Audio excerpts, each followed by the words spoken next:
In 1985, newborn millennials had to follow a schedule of just a handful of vaccines. Today, a child following the recommended vaccine schedule will receive up to 70 shots by the time they turn 18, including 27 before he or she turns 2, and as many as 6 shots in a single visit. Are all these shots producing healthier kids? According to the data, no. Are we allowed to even ask? Also, no. Some parents who've asked too many questions about the recommended vaccine schedule can find themselves reported to Child Protection Services, or they will get kicked out of their pediatrician's office for not being compliant. This is America, the land of the free. Parents are being held hostage. They did not sign up to co-parent with the government. We want a divorce. If one of my listeners has a child today, there is a 1 in 50 chance that child will have a deadly peanut allergy, 4 times what it was just a few decades ago. And that rate is rising. Children today are about 20% more likely to develop type 1 diabetes than they were 20 years ago. Childhood cancer rates are rising a percentage point every year. Asthma is up, so is ADHD. Allergies, virtually every type of psychological disorder. In 1980, autism was diagnosed at a rate of just 3 or 4 per 100,000 kids. Today, a newborn child has a 1 in 36 chance that he or she will be autistic. And that rate is also rising every year. Who cares about politics if the next generation is dead or close to it before they can even vote? And the young and old. Young adult cancers are up 79%, and 1 in 4 American women is on antidepressant medication. 40% of teens have a mental health diagnosis. 15% of high schoolers are on Adderall, and 500,000 American children are on SSRIs. No other country has anything like this. So what's causing all of this suffering? I'll name 2 culprits. First and worst is ultra-processed foods. 70% of American children's diets is now ultra-processed, which means industrial manufactured in a factory. These foods consist primarily of processed sugar, ultra-processed grain, and seed oils. Laboratory scientists, many of them whom were formerly working for the cigarette industry, which purchased all of the big food companies in the 1970s and 80s, deployed their thousands of scientists to invent new chemicals to make our food more addictive. And these ingredients didn't exist 100 years ago. Humans are not biologically adapted to eat them. Hundreds of these chemicals are now banned in Europe, but they are ubiquitous in American processed foods. We are literally poisoning our children systematically for profit. The second culprit is toxic chemicals in our food, our medicine, and our environment. Pesticides, food additives, pharmaceutical drugs, and toxic waste permeate every cell in our bodies. This assault on our children's cells and hormones is unrelenting. They are swimming around in a toxic soup. And to name just one problem, many of these chemicals increase estrogen because young children are ingesting so many of these hormone disruptors. America's fertility rate has now dropped. Sperm counts in teens are about 50% of what they were a couple of generations ago, and testosterone rates have dropped in the same rate. American puberty rates among our little girls is now 10 to 13 years of age. Our country has the earliest puberty rate of any continent. This is 6 years younger than it was in 1900. This is not normal. Breast cancer is also estrogen-driven and now strikes 1 in 8 women.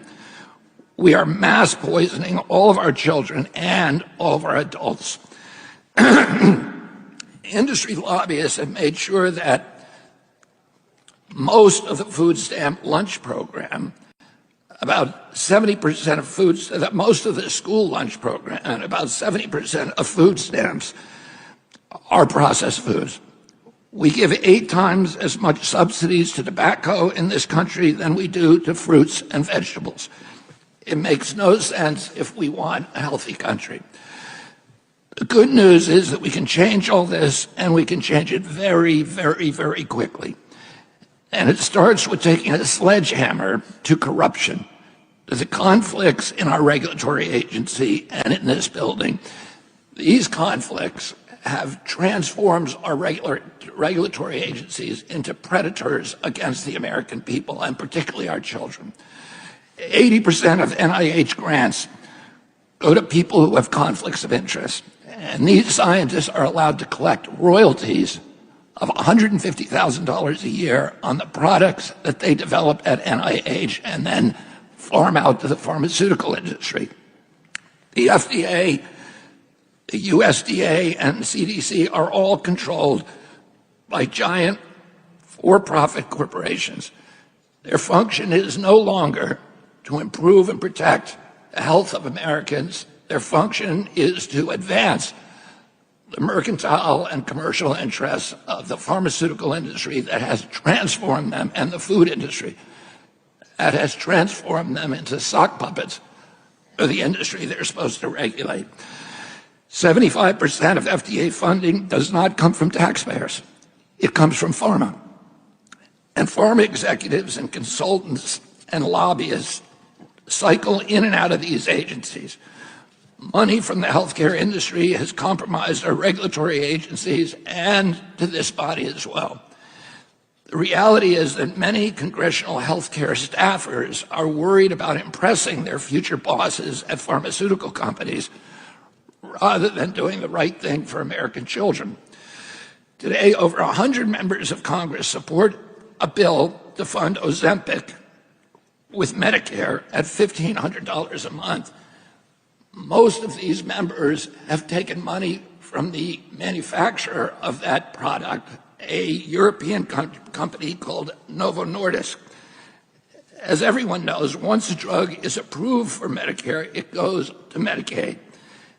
And there is a push to recommend Ozempic for Americans as young as 6 over a condition, obesity, that is completely preventable and barely even existed 100 years ago. Since 74% of Americans are obese, the cost of all of them, if they take their Ozempic prescriptions, will be $3 trillion a year. This is a drug that has made Novo Nordisk the biggest company in Europe. It's a Danish company, but the Danish government does not recommend it. It recommends a change in diet to treat obesity and exercise. Virtually Novo Nordisk's entire value is based upon its projections of what Ozempic is going to sell to Americans. For half the price of Ozempic, we could purchase regeneratively raised organic agriculture, or organic food for every American, 3 meals a day, and gym membership for every obese American. Why are members of Congress doing the bidding of this Danish company instead of standing up for American farmers and children? Because Novo Nordisk is one of the largest funders of medical research, the media and politicians and the medical schools all go along with them. For 19 years, solving the childhood chronic disease crisis has been the central goal of my life. And for 19 years, I have prayed to God every morning to put me in a position to end this calamity. I believe we have the opportunity for transformational bipartisan change to transform American health, to hypercharge our human capital, to improve our budget, and I believe to save our spirits and our country. I am grateful for Senator Johnson's focus on this country's most important issue. Thank you.